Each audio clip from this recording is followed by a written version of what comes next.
ice looks all right, but there is open water, so you just gotta be careful.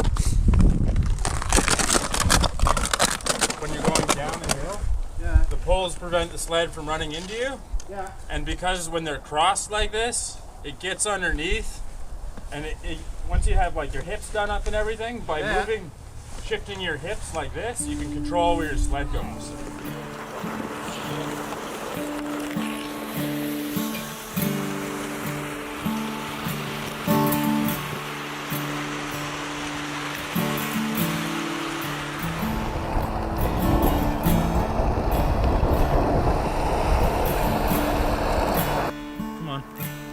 This. With how cold it was, the GoPro batteries were dying very quickly, which was making it tough to film. Dave made us a quick fire for lunch as we regrouped and looked at the maps. At this point, we've been skating for about an hour.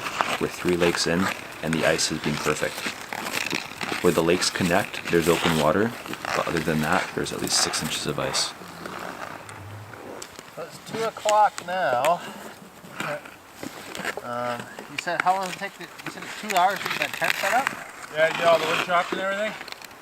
Hour and a half if we go fast. It's probably in our best interest to go across the lake to find a campsite. Yeah, so I certainly want to be there by like an hour or so.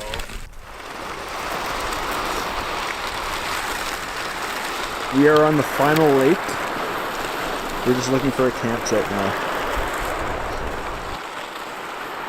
The lakes have been amazing to skate. They've been relatively Zamboni flat.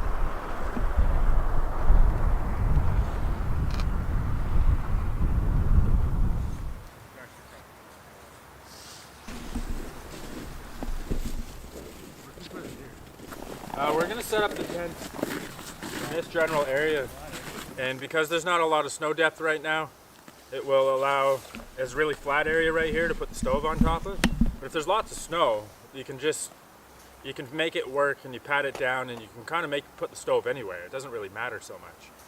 But when you don't have tons of snow, you need it to be really flat because you don't want it to wobble around.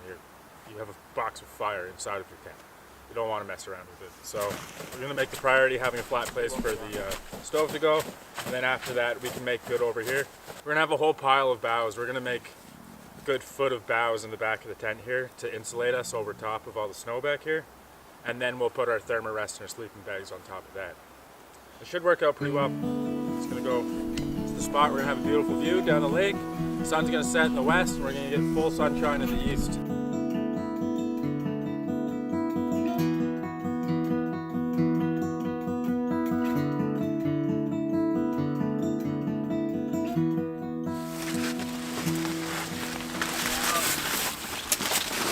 I'm making a mattress here, spruce boughs, and the idea is to take them and then flip them over so the snow sheds off them when we move in and out of the tent here. I'm weaving them together to make a mattress. I'm going to make it as thick as possible so that we have as much insulation above the snow as we can, because who wants to be cold when you don't have to be?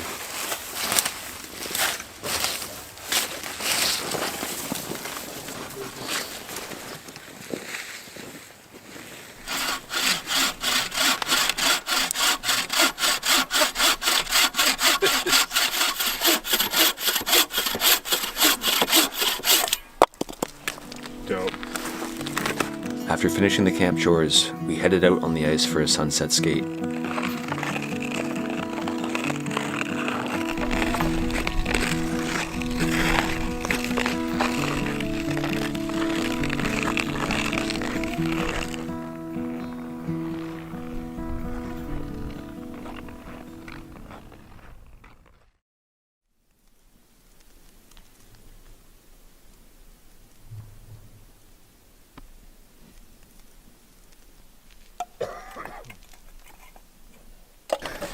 What do you think the temperatures are this morning?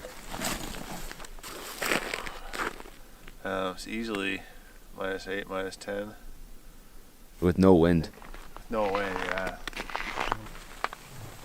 My hands are freezing. There's a lot of, I guess there's all those houses, I guess, that we go by there.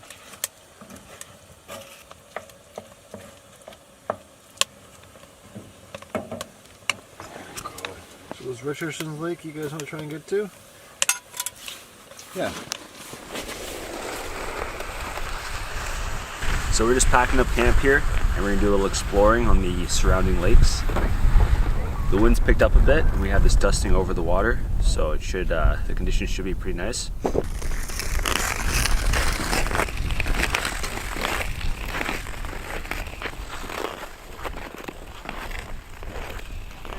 Oh, so you don't want to corner an otter. It would whoop your ass. Like, they'd be 30, 40 pounds. Like, they're big animals. Really clever animals. They're really inquisitive. And they'll come up and check you out. They'll whistle and bark at you and swim and dive. But they genuinely come out here and have fun. They'll go up to the top of the hill and slide down it for no other reason than to have fun.